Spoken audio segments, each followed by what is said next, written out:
Hello and welcome to Arsenal Analysed. I'm JC. I hope you're doing well. Today I bring you the final tactical analysis video on the channel for this season, and Arsenal have ended on somewhat of a high. Arsenal 5, Everton 1. I'll be breaking it all down for you. And if you do go on to enjoy today's video, a like would be super appreciated. And if you're new around here, why not consider subscribing, as it massively helps me and the channel out. But what will we be covering during today's video? Of course, the starting lineup and subs from Arteta, followed by the stats and action areas from both Arsenal and Everton, followed by key moments, breaking down those goals from both sides, and then to finish up some player analysis, a few of the boys that I thought done particularly well in this fixture. So let's waste no more time at all and dive straight into things.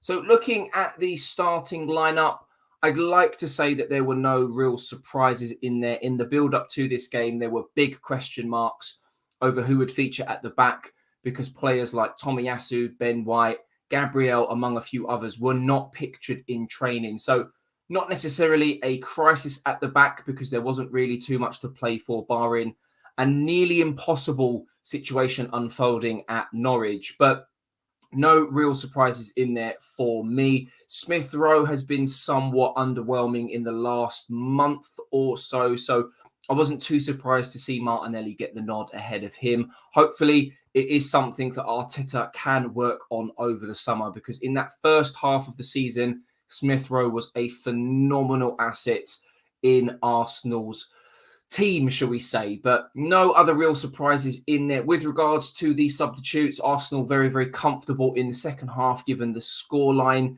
So no surprises there for me, with Sambi coming on ahead of Granit Xhaka, and then the likes of Eddie Nketiah coming off and being clapped, maybe one last farewell, as well as Lacazette, who came on to replace him, and then finally Nicola Pepe, who's also been heavily linked with a move away from the club. So several players looking to give their goodbyes potentially. Will some of these players renew? Will some of these players feature in an Arsenal shirt next season? We'll have to wait and see. And with regards to the man of the match, you can see there in the bottom right-hand corner, I've got Mo Elneny, who was given the Arsenal man of the match via the Arsenal website. According to the Premier League, it was Eddie Nketiah. According to me, you'll have to find out in a later part of this video. But with regards to some of the names that I've just mentioned, apparently potentially leaving the club this summer, who do you expect to say and who do you expect to go? Let me know down in the comments below. With regards to action areas and stats, I had to make the goal scorers slightly smaller in font for this particular video, just because there were so many different names on the score sheet. And it was nice to see different names getting involved. One in particular was Gabriel, who was Arsenal's top defensive goal scorer, and I think in the Premier League as well, highest goal scoring centre-back in the Premier League this season, which is really, really good. It's been quite some time since Arsenal could say that. I think it was Cos before him, and then, well, back in the day, we had the likes of Tony Adams, who liked to storm in at the back post and win a few headers from corners and set pieces. But a really convincing display from Arsenal, with 74% possession and 26 shots. An XG of 4.2 compared to Everton's 1.1.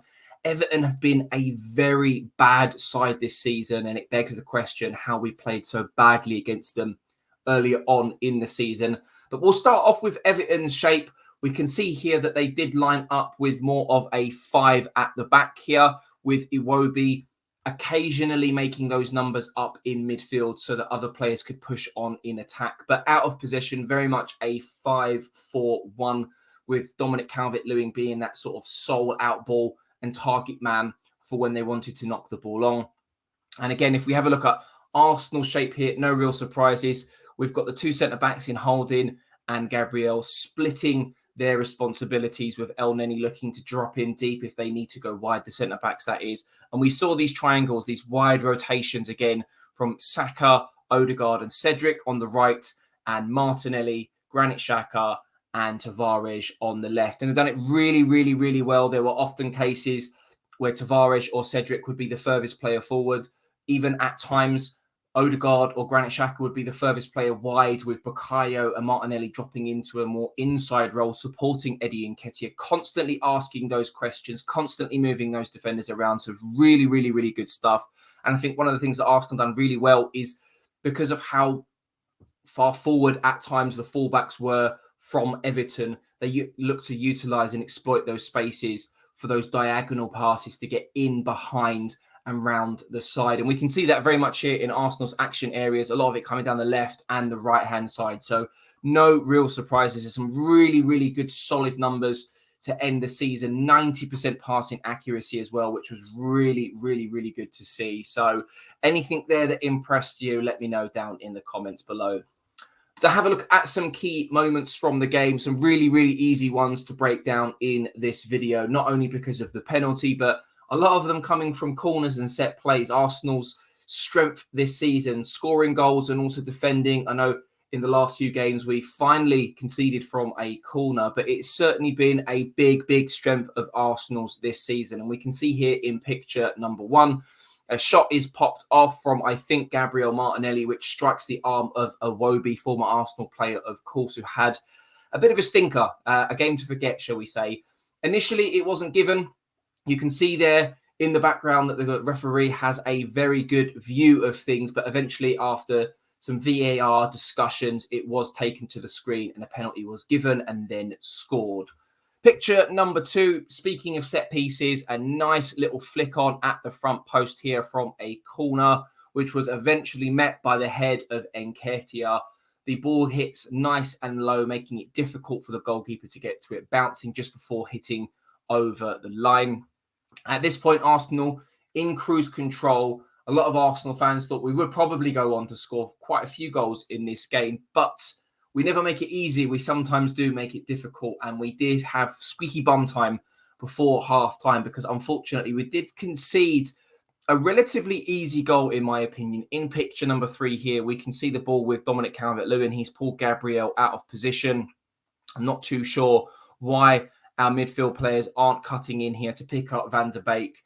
We can see you here, Rob Holding, following another Everton player. Cedric marking here at the back post, allowing Van der Beek all of that time and space. Unfortunately, Gabriel isn't able to block the incoming cross. Van der Beek probably a bit surprised to have actually picked up the ball in so much space inside the 6-yard box to tap it in to essentially an open net, because Aaron Ramsdale sort of caught a little bit off guard at the front post when looking behind him to see where that ball ended up. Not the most ideal scenario, but fortunately, as already mentioned, Everton, not very, very good team this season. And, well, this game really kind of highlighted a lot of the problems that they had, not only earlier on the season under Benitez, but also under Frank Lampard. But heading into the second half, a brilliant routine here from the corner in picture number 4. Most of the Arsenal and Everton players all kind of clustered in and around that 6-yard box. No one picking up Cedric here, making a late run into the 18-yard box. Bukayo Saka plays the ball nice and hard and low, and Cedric hit it first time. A lot of players here obstructing the view of the goalkeeper. It wasn't exactly in, the top corner or the bottom corner where it was out of reach of the goalkeeper. I assume that he saw it late, but a brilliant move from the corner, and Cedric had a better game. He had one of his better games. He even picked up an assist as well as a goal against Everton.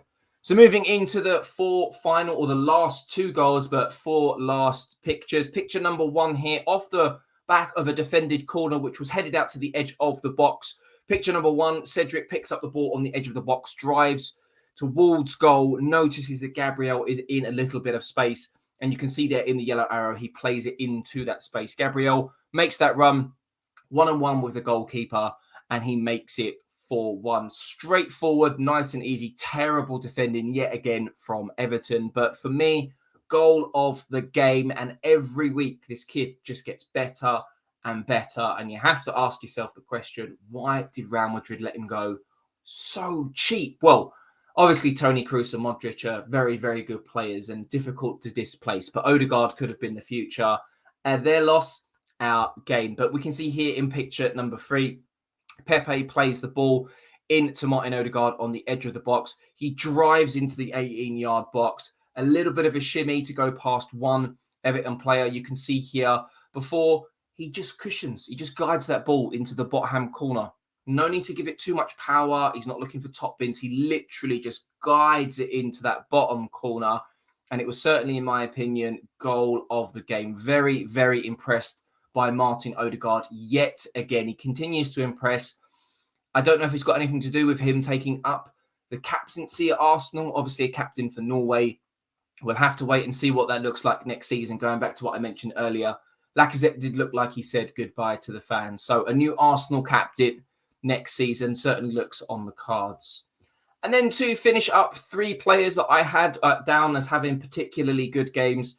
There were plenty of players that we could have talked about here. Mohamed El Nemi, as already mentioned on the Arsenal website, did get man of the match. On the Premier League app, it was Eddie Nketiah.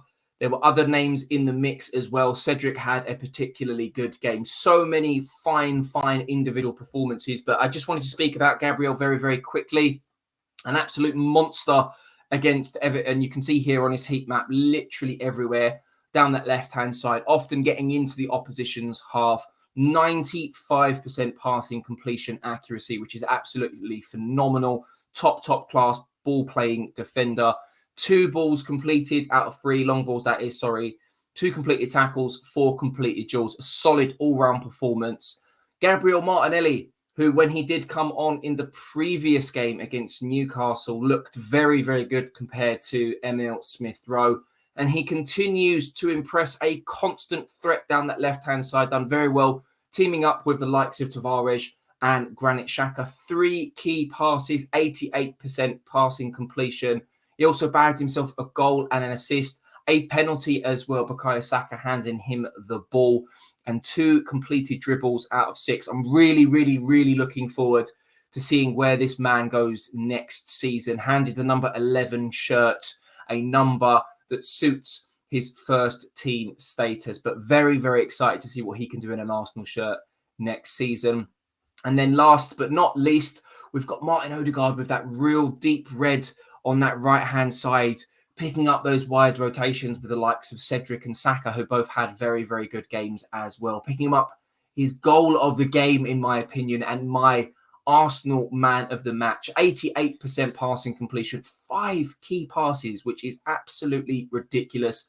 1 completed dribble out of 1, and 1 long ball completed out of 1. A fine performance to end the season from Martin Odegaard, Martinelli, and Gabriel, among others. Let me know who your Arsenal man of the match was down in the comments below. But that is going to about wrap things up for today's video. And although this is the last tactical analysis video on the channel, I have plenty of plans and ideas that I look to bring you over the summer period. Some of the obvious ones, of course, will be Arsenal players or new Arsenal players signing for the club. We'll be looking to break all of those down. I also want to do a season review, among other ideas that I have planned. So please do stick around. I'm very, very close. I think less than 50 now away from 1,400 subscribers. So if you are new around here, please do consider subscribing. And if you have enjoyed the final tactical analysis for this season, do drop a like. It massively helps me out. But for now, I'm JC, and I will catch you in the next one. Stay safe and take care.